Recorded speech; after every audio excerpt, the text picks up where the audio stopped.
Welcome to another exciting edition of the Property Show. There is a saying, a woman owns the house, and it's true. To buy or sell a property, you need to get on the woman's good side.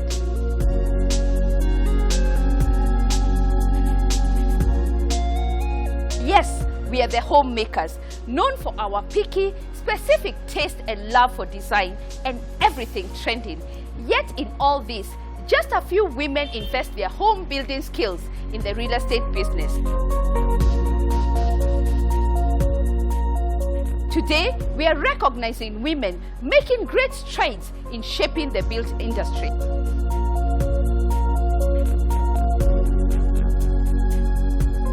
You're just in time for a conversation with women going against the grain, from developers, real estate agents, architects, interior designers, urban development professionals, building and construction material manufacturers, as well as policy makers. You're in for a thrill. The buck stops with the architect when it comes to anything construction related.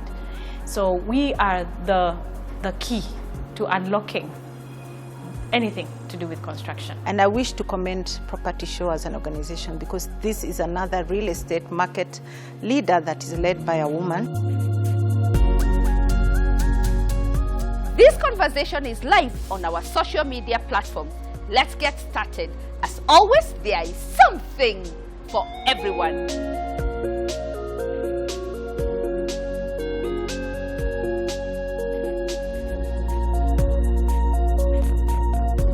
The real estate industry is largely perceived as a male-dominated sector, with the proportion of active women practitioners or investors being quite insignificant when compared to our male counterparts.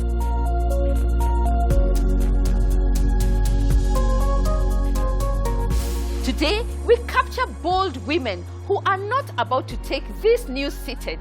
And guess what? Real estate comes with a difference when packaged by a woman. We kick off with a young, award-winning developer who has brought high-quality homes to Kitengela town. Her passion for good spaces got her started in this industry, a journey best told by herself.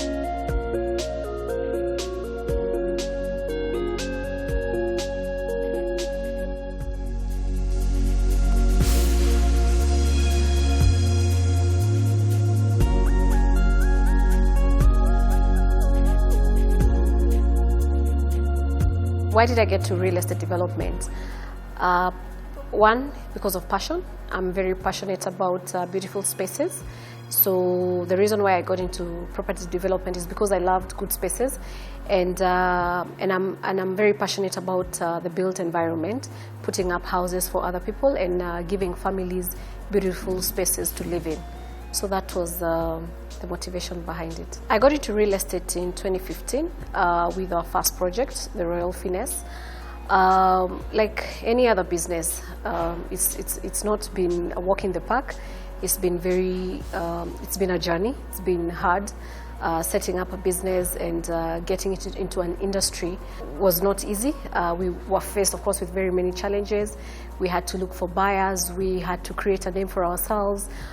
We had to get our way around the market. And of course, with the product that we came up with, 17 million house in Kitengela was not easy.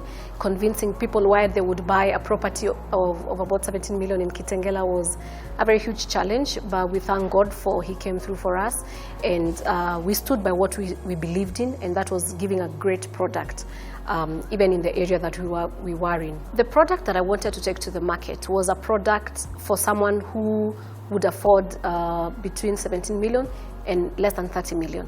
And when you look at the up market, having such a product in the up market will have been a very expensive house. And I wanted to cater for someone who could afford to buy a 17 million or less than 30 million in Kenya, who would afford to live in such a house and did not want to live in an apartment. So that was the target market. And I believed those people who had not been catered for. So when I decided to put up the project in Kitengela, I knew that that was going to be my target market, that they would not want to live in an apartment and they wanted a townhouse, and the price range would only have been best in that area. So I'm in the built environment as a young woman, and of course it's an environment filled with men. And so the biggest challenge actually was setting up the people that you're going to work with. Working with people who want to see other men. You're a young woman, what are you telling us? I mean, you're not a contractor. I did a lot of handpicking to get the right people to work with, people who would respect my voice, people who would be ready to follow a woman, people who would not look at me as, what are you trying to tell us? We know these things and we have done these things all our lives. So I wanted to work with people who would respect me for who I am, take my word, because I was very, very clear on what I wanted. And even when we were working with the fundis, they would say, mama tunafanyanga hivi, tunafanyanga vile, and say, this is what I want. I may not know exactly how to do it, but this is the end product that I want to get. So get to do it again. So repeat, there was a lot of pushing and stretching them to tell them that we can achieve this. And most of them had not actually conceptualized what it is that I was telling them that I want to achieve. But I knew very, very clearly the sort of work that I wanted to be done. And so it's been a journey getting men, because the field is full of men. And so to get men who are going to listen to you, and I said, I don't want tile work that is looking like this. I want a straight line when I look from one corner to the other corner. So repeat this, do it the right way, do it in a different way. And so, of course, there were a lot of people who fell off, and there were others who came on board. And I can, with confidence, say that we have a great team that I work with, and especially now the people on the ground, a very great team that we have had, that we're working with. They respect me as a woman and other women that I work with, because I work with a lot of women. And when we go to the construction site and we are in our overalls and going around and checking the work, they understand that in as much as we are the women there, we know what it is exactly that we want, and they have come to respect us and to take our word that this is exactly what we want and get it done. We are wrapping up Royal Finesse. We have already started our second project, which is called Royal Gates, 78 townhouses in Kitengela as well. We have phased the project in two. We have the first phase, which is comprising of about 34 houses. We are already 75% done with the substructure. So I invite everybody who are looking for houses to just have a look at our products, get to see what it is that we are doing, look at our previous project, Royal Finesse, and able to understand what work that we do and what stands out for us, and expect even better at Royal Gates. We have already started. I would say stop being afraid. Stop being afraid of getting into this big sector. Start where you are, what it is that you have. You always have something. Start at your place, start at your point. Don't expect to get $1 billion from I don't even know where to start something. Wherever it is that you are, what do you have and what can you start with? If you have money for just one house, do it, give it your all, sell it, market, do everything that you can, market it well, sell it. Then do 2 houses or 3 houses, but start at where you are. The thing that I think draws people back is that fear of the unknown. And sometimes, most of the times, that we are afraid of things that are actually not real. You're afraid that you're going to fail, and you've not started it and failed. So let's not stop being afraid, venture out, go forth. Whether you're going to go to the build sector or whatever business you want to start, just start. Get out and believe, as long as you have a great dream, and let that dream be your dream. Don't do something because Leah is doing or anybody else is doing. Do something that you believe you can do and give it your all. Work extremely hard. Good things don't come easy. You're not going to sit down and expect things to happen. There's no manna which is going to fall from heaven. You have to work extremely hard. There's nothing that is ever going to be handed over to anybody. You have to go forth and go for it. Work hard, give it your all, believe, and of course, put God first, because it is God who gives things to us. Yeah.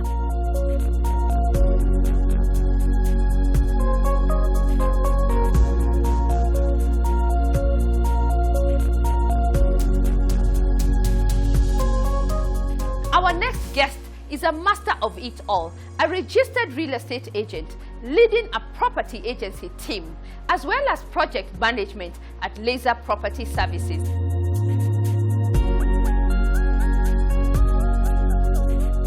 Under her belt are a score of successful projects, including Freedom Heights, And what a dynamic and volatile sector she has vowed to leave a mark on? Let's listen to her amazing story.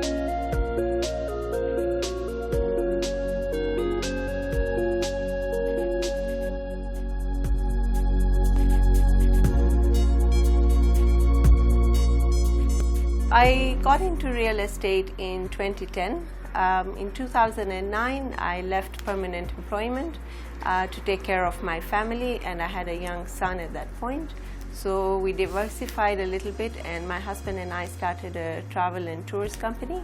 However, in 2010, we saw a dip in the tourism industry, and at that same point, Pam Golding Properties were looking to set up a franchise in Kenya, Pam Golding Properties being a South African brand.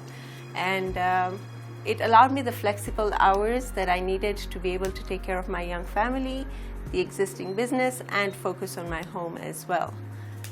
So in 2010, I was a real estate agent, and I enjoyed the experience thoroughly. The position saw me grow within Pam Golding Properties to a managerial position until 2016, when I exited the company as the general manager and joined Laser Property Services. Since 2016, I have been with Laser Property Services, and the journey goes on. Definitely the journey has had many ups and downs. The real estate sector is volatile, it's very dynamic. We've had our ups when you seem everything is going your way, you get your first listing coming in, you have a deal that you have been following up for a while. So it gives us the ups when you get the transaction going, and then with real estate you tend to emotionally get very involved in the business. So sometimes you tend to look at every transaction as a baby, and when something goes wrong with the baby, you feel devastated, and losing the deal does take a toll on you as well, because you do tend to get very engaged in it, in the business that you handle. So it has its ups and downs, but it's been good. Well, you have to take a step back. You have to analyze it like any other business. We take a step back. I analyze it and see if there was anything I could have done to salvage the situation, and where not possible, we accept it as is, and then we come back and find, through innovative ways, what's the alternative. So it's looking for solutions as well. So as Laser Property Services head, I lead a team of 40 people, and a great scholar said, it is not the genius that makes the team look good. It's actually the team that makes the person leading the team look like a genius. So I have a good team in place at Laser Property Services, and through that team we have managers up to caretakers. It's a vast team, and everybody has a role to play in what we do.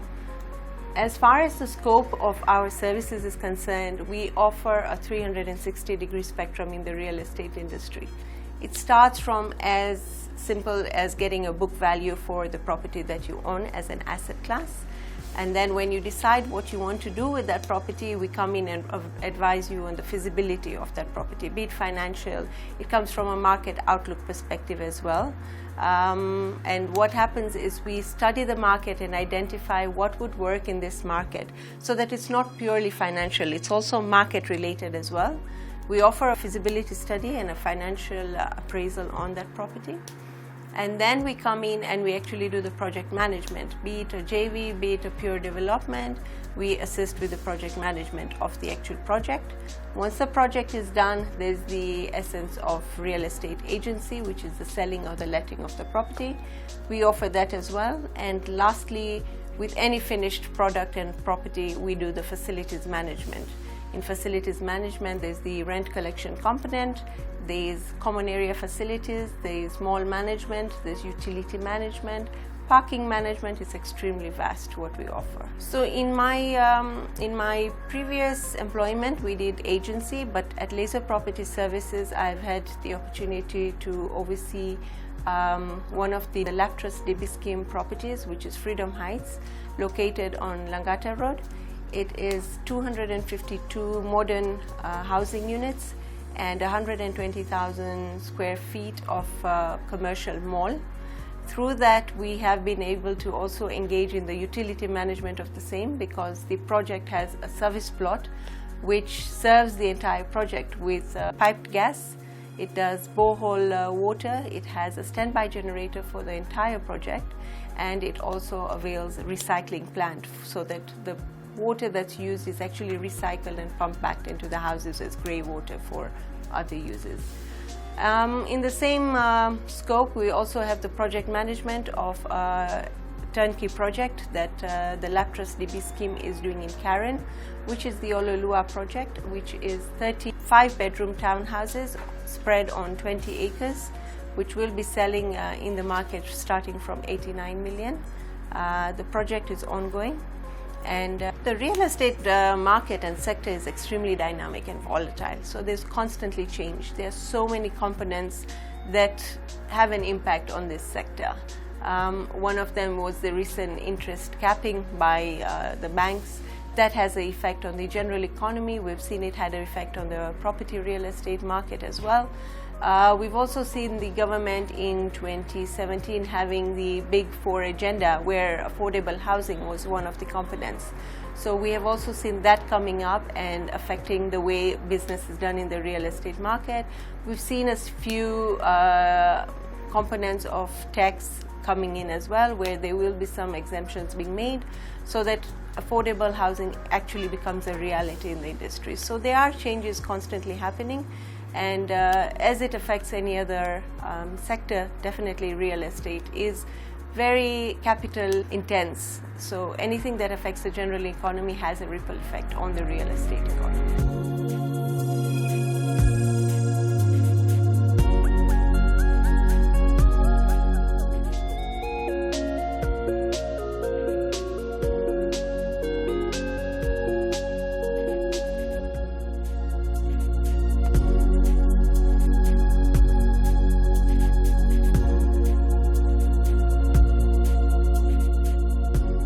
Next, another leading woman in the industry who has developed a niche market for specialized roofing products, taking the forefront seat in shaping the built industry, as she shares this amazing story on the Accessory Spots.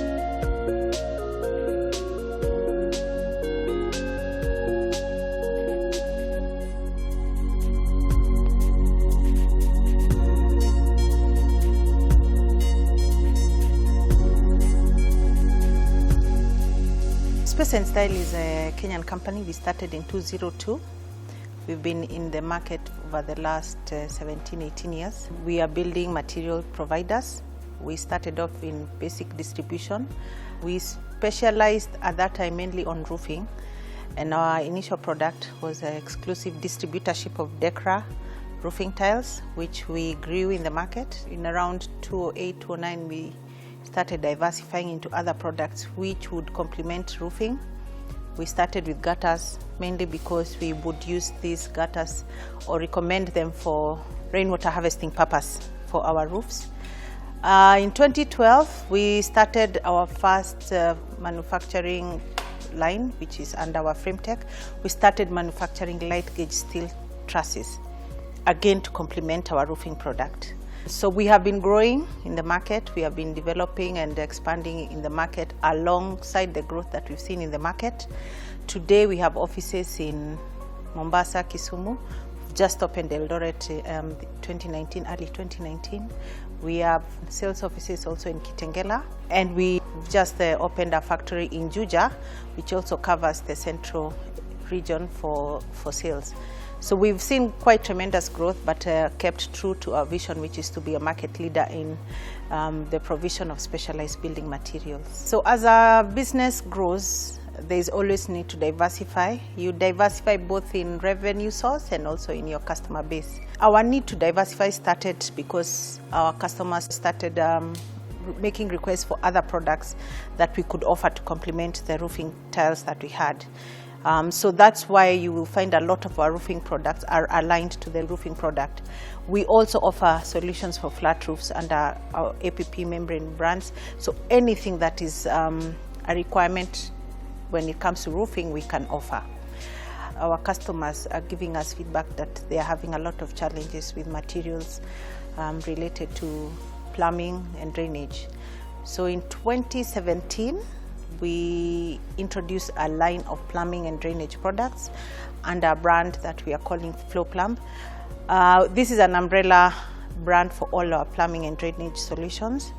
One of our most unique and fastest moving, and that has created a lot of interest, is our PVC manhole solution. So today we are able to offer PVC manhole solution that you can just install without having to do a lot of concreting. It has a lot of advantages, but one of the key advantage is it will never block. Neither will it give you backflow. So we are constantly trying to find products that are going to improve sanitation for our people and housing, and also to enable people to harvest rainwater and move it through our solutions. So our solutions are all unique. They have a technical benefit. They are a specification-based product, and we specifically choose them because they are meant to address a certain challenge that designers or architects and contractors have when building. Well, when we came into the market, the products that were heavily specified that time were mainly concrete and clay roofing solutions. We came in and offered a solution. Our product is a steel profile but with a stone coating. It came in with different benefits because it was lightweight, you could build faster, it was easy to install, and one of the biggest and quickest wins was that we were able to offer a lot of new profiles and a lot of colors. So I believe that before our time or our impact in the market, you would not really find blue roofs on houses. We started introducing black, browns, greens, varieties of reds, shingles. So just it offered builders and architects opportunities to express themselves better when it comes to designs. So every time we introduce a product, we try and find a product that doesn't exist in the market, and you will see that with even our FrameTech steel structures. So we introduce a unique, innovative way of building steel structures for underlying the roof cover. And this also was unique because it was steel based, it was light gauge. Before that, I think you would find heavy gauge structures. Very quick to install, automated production, pre-engineered, which means we produce it at our factories and we come to the site and we install it. And over time we are seeing that as we introduce products, the market is changing, people are starting to be more innovative, technologies are changing.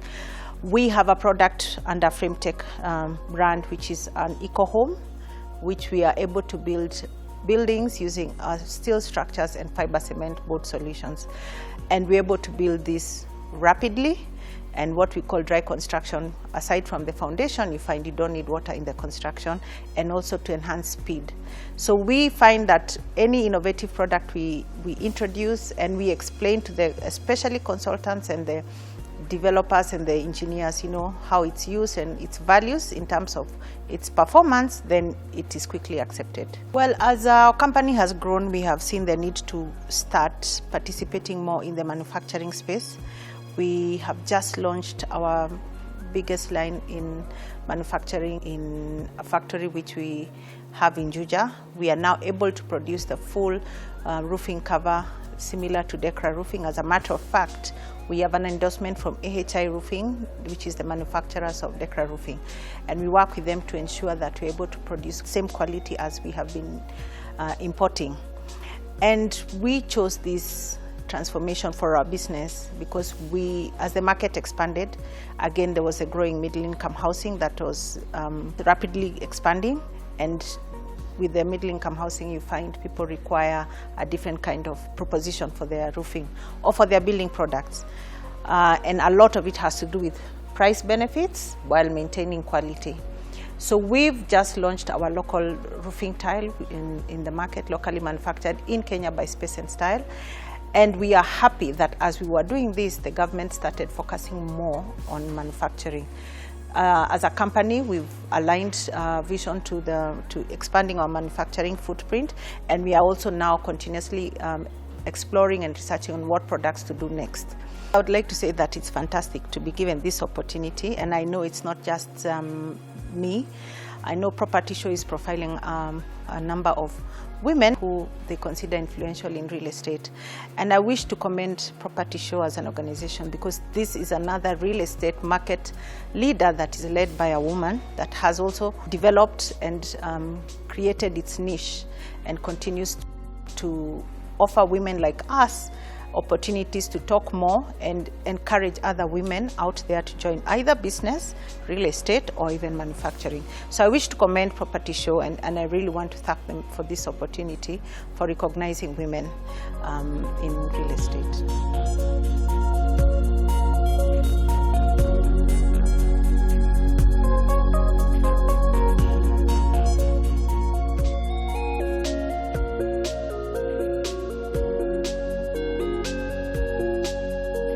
Taking a short break, we'll be back with more insights on women shaping the built industry, as well as ABCs of getting onto the property ladder. One of the most important things is to save. Yeah, save. And after you save, you should always know that there are other avenues to help you, just reach the final goal. Don't go away. Keep it Property Show.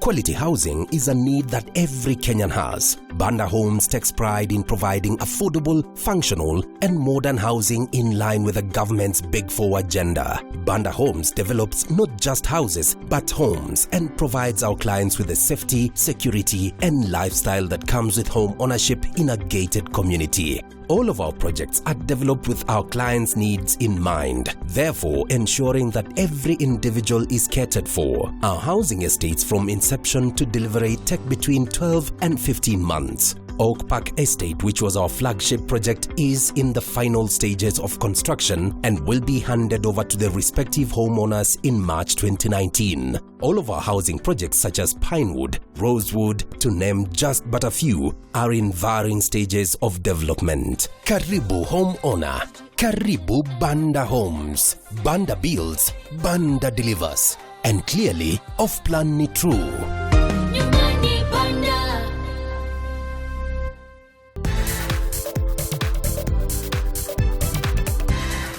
Welcome back. We continue the conversation on women shaping the built industry.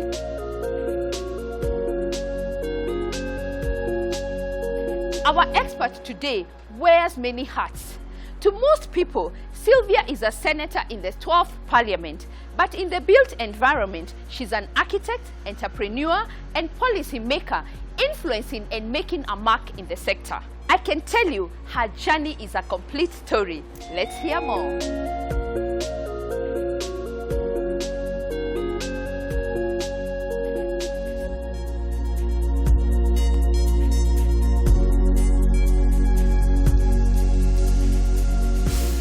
I'll be honest with you that I didn't grow up knowing or wanting to be an architect. It's something I discovered because, as fate would have it, when I was choosing my Form 4 options, if you remember, we used to choose our options in Form 4, I didn't have architecture as my first choice. Actually, I had it as my second choice, and it was mostly because of the grouping of the subjects. And although I passed very well, I was not chosen to do my first choice, which was business. I was actually called to do architecture. And very strangely, I was called to Jomo Kenyatta, whereas my choices had all been to Nairobi University. So when the letter came and it said architecture in Jomo Kenyatta, it was a shock. I didn't know what it was. I had to go to the university to find out what is this architecture, because I didn't have any architects in my family.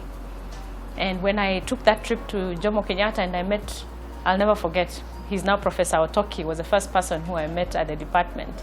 And he walked me through what architecture was, showed me what other students had been doing, and the setup of the university, because it was small at that time. It was being funded by JICA. They had a cooperation with JICA. Everything was so top class. I was completely blown away. And I said to my parents, you know what, I'm young, I'm going to do 1 year. If I don't like it, then I'll quit. But I can assure you at the end of 1 year, I had to see it through, because I discovered talents that I didn't have. I discovered I could draw. I discovered I had an appreciation for the third dimension, which I didn't know. So the rest is history. I decided to walk that path. One of the biggest challenges is just that a lot of Kenyans don't appreciate the role of an architect. And in any building construction work, everything has to start with the architect as the person who will guide you through the whole process, from the conception to the end, to getting you the consultants on board, to guiding your tender process, and looking through and monitoring through your construction process. So really the buck stops with the architect when it comes to anything construction related. So we are the key to unlocking anything to do with construction. That's just how important we are in the industry. It's a big challenge that a lot of Kenyans don't understand, and a lot of sensitization and conversations like these need to be had every now and then, so that then we can begin to demystify the role of an architect as being so, exclusive or expensive or unapproachable. It is actually the other way around. We want to talk to more people, we want to guide more constructions, we want to see better architecture, in the country, and, future for those who are aspiring. It's not been an easy journey, it's been tough, but as tough as it is, there's been a lot of support, I must say. And where you don't expect the support to come from, it comes. And it's been the most amazing experience. First, through Campus, we were very few women during our time in school in Campus. But as few as we were, we had very encouraging lecturers. I still see them up to today because I have to go back and give talks and everything. They held our hands and they saw us through that degree course at a time when not many women at all were there. In our class, we were only 4 girls, and we were the most. Most of the other classes had 2, even some classes had only 1 girl. And all the girls did very well during the time that I was there. And I followed, even after my years, the girls are also doing very well. So there's that encouragement that came from Campus, tough as it was. And honestly, the toughest part came out when I decided to start my own business. I've always known I wanted to employ myself. That one I was never doubtful about, regardless of what field I'd end up in. And I guess because I come from a background where my parents are very entrepreneurial, I've always wanted to do my own things, my own way, my own style. So I was sure after I get my license, I would want to go out on my own. But now you're coming out on your own in a field where there are not many women. And first, it's a mysterious field. A lot of people still find architects extremely mysterious in what they do. That was tough, I must say. It's not easy to go soliciting for work in a male-dominated field. And sometimes, the challenge of even being on site, having to chair site meetings where you're the only woman. We were talking about this the other day, being catcalled when you go to site. You have even, the workers on site, the masons, the stone masons, and all the others catcalling you as you are busy doing your site inspections and rounds. So it takes, you have to grow a skin so thick just to get past some of those, issues, societal issues, just to get your voice heard and to take charge. But somewhere along the way, you find somebody who actually supports you, because I have clients now who have built me. And it is out of their holding my hand and them having that confidence that I can do it that has, brought me this far. So you will find, cases of a lot of encouragement that keep us going. SciComm started in 2004, and with my partner, he's still here. And we have 2 other partners now. We have grown, but we are a farm of young people. And we love dynamism. Actually, what drives us is just being dynamic, that things change, the environment changes, a site can change, a client's needs can change halfway. So we work with dynamism as being our front, our first. And second, of course, you have a product you need to give your client, so you have to understand your market. So generally, those are the 2 things that drive us and that have brought us this far. All the directors here are alumni of JKUAT, surprisingly, because we ascribe to the same formula as we were taught. Sometimes it's not easy to take on somebody who has a different approach and different formula, but we have one formula here which we learned, all of us, and most of them are my proteges. They've trained under me and then come and joined me along the way. So it's people, we understand each other and we have the absolute same language, something I'm very, very proud of. We've done a lot of projects, from the high end to the affordable ones. We've done individual homes, we've done schools, we've done universities, we've done industrial as well. As in, we've canvassed quite across a lot of different types of real estate. We don't choose jobs. I think when you are born in this part of the world, you cannot wake up and say, I will only do this or that. Maybe now you can, but at the time when we started business, you can't really choose because there's not that much. You know, the economy, that was back in 2004, the economy was just beginning to pick after a long time of slump. In fact, when we were coming out of school, there were no jobs, like literally. But we saw a good era of economy raising when the retired President Kibaki came in and the markets really picked, and that's when most of us, our farms grew. And not just architectural, even that's when we saw law firms growing, that's when we saw hospitals, everyone, you know, mushrooming everywhere, and business really picked generally in the whole country. So the same happened to us around that time.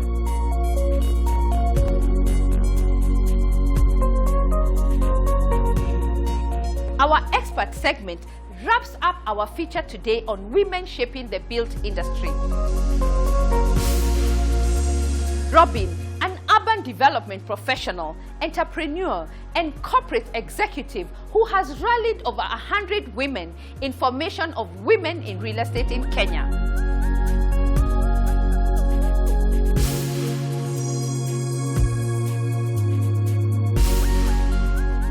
Let's hear what drives Robin, the president of Women in Real Estate in Kenya.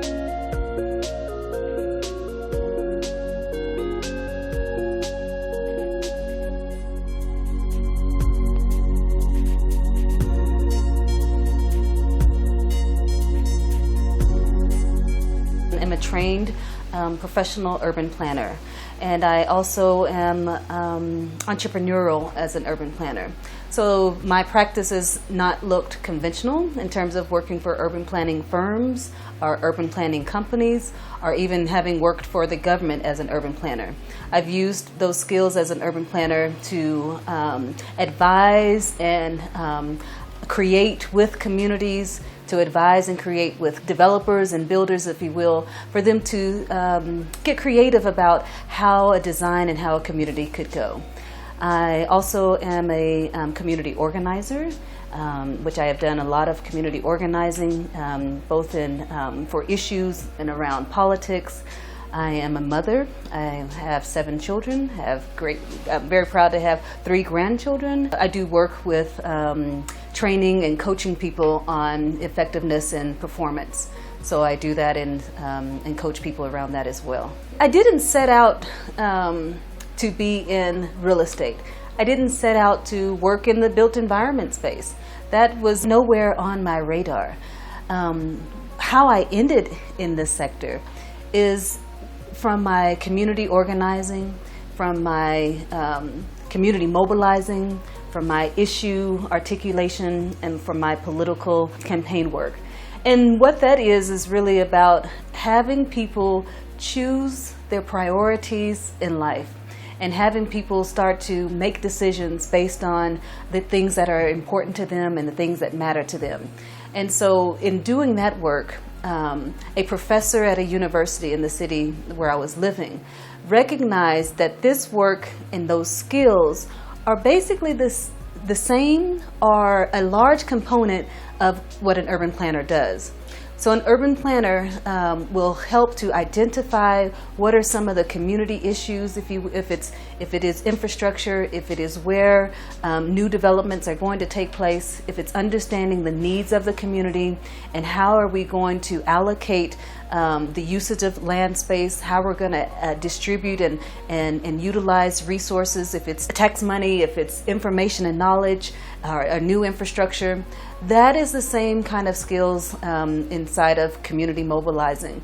Getting people to first understand the issues, articulate or weigh against one issue versus another, start to be able to make some of the trade-offs, if you will, that where are we going to start, that we can, and where are we headed and where are we going, so creating that vision. And so that's how I got into studying at a school of architecture with urban planning, community and regional planning.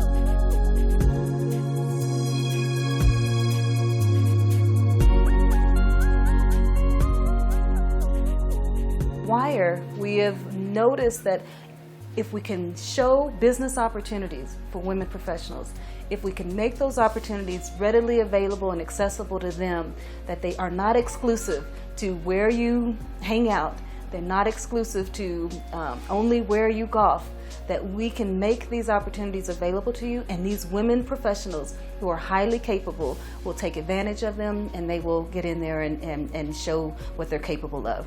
But the other thing is we also are here to bring a different perspective and a different viewpoint about some of the issues in development in the country. As we see the affordable housing agenda being driven, we also want to make certain that women professionals are in there and are getting contracts inside of this, in 50% of that business, that it's going to women professionals, women architects, women quantity surveyors, women planners, women real estate agents. Why do I say that? Why is it problematic if that is not the case? Well, we know that real estate is the one way that many people that have amassed wealth, they have done that through real estate. We want to make certain that our women professionals are in there and they have an opportunity to get in on this wealth creation, because we want to make certain that they also are providing jobs, that they are opening doors for other people in the sector. So we want to make certain that they're right there and participating in that.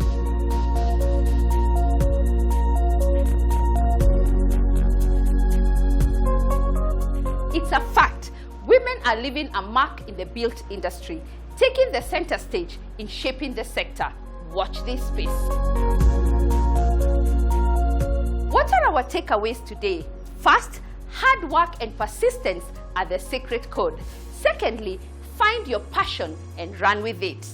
Thirdly, don't be scared to get into the sector. There is always something for everyone. And finally, let's build a culture of mentorship and get the young professionals started.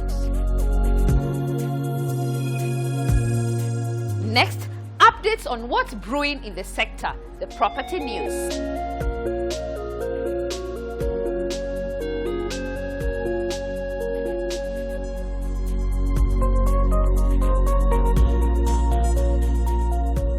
The 28th edition of Kenya Homes Expo is here.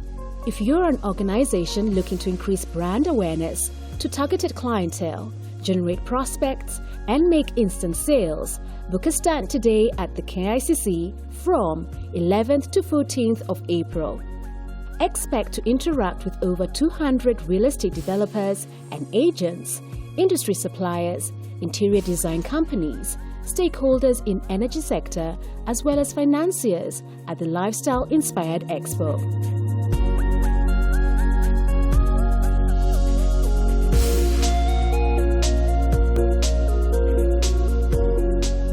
Home ownership is absolutely challenging, but if you flip the coin, it's possible.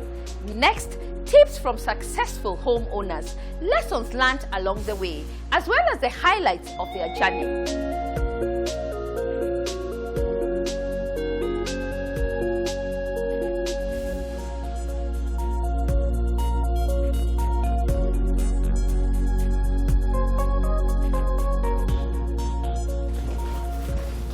Nancy, karibu. Asante sana. Asante sana. Begin. I will. Somebody out there who is looking to buy a home, what would you tell them? Okay, I'm going to speak from a personal perspective. Buying a house is a journey, and it's something that you do slowly, putting a lot of things into consideration. And one of the most important things is to save.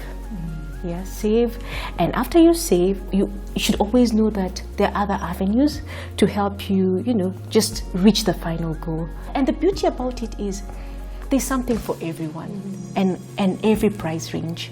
Yes, and whatever you're comfortable with, and at whatever stage you are in life. You could be someone who's young with, a young family with no kids, a young family with teenagers or young children, and also an elderly couple. And depending on what boxes you wish to tick, yes, you're definitely going to find something.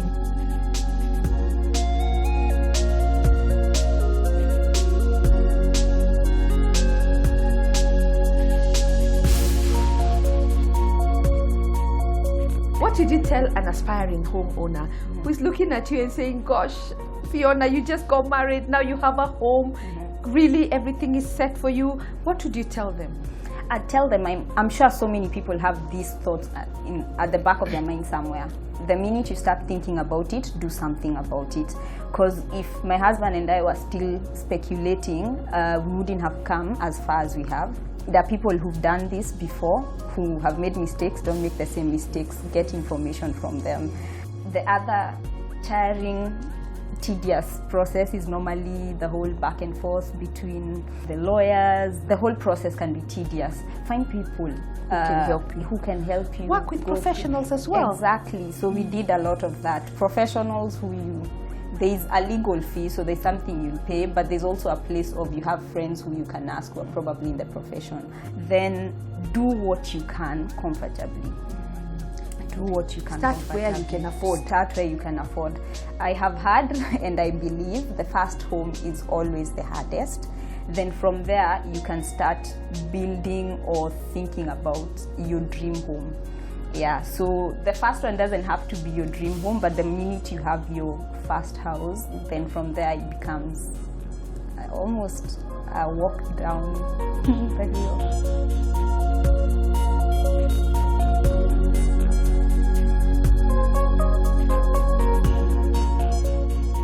The home ownership journey boils down to financial preparedness, research, and most importantly, working with professionals to lift the burden off your shoulders. And that's exactly what we do at First Avenue. We are happy to get you started and show you the ropes every step of the way.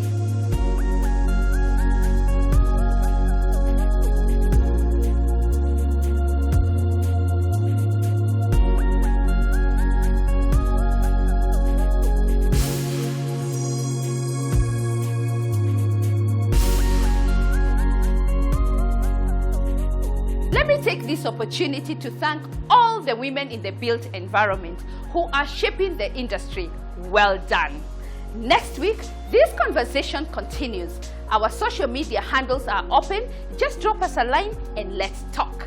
Till next week, as always, there is something for everyone. Kwaheri.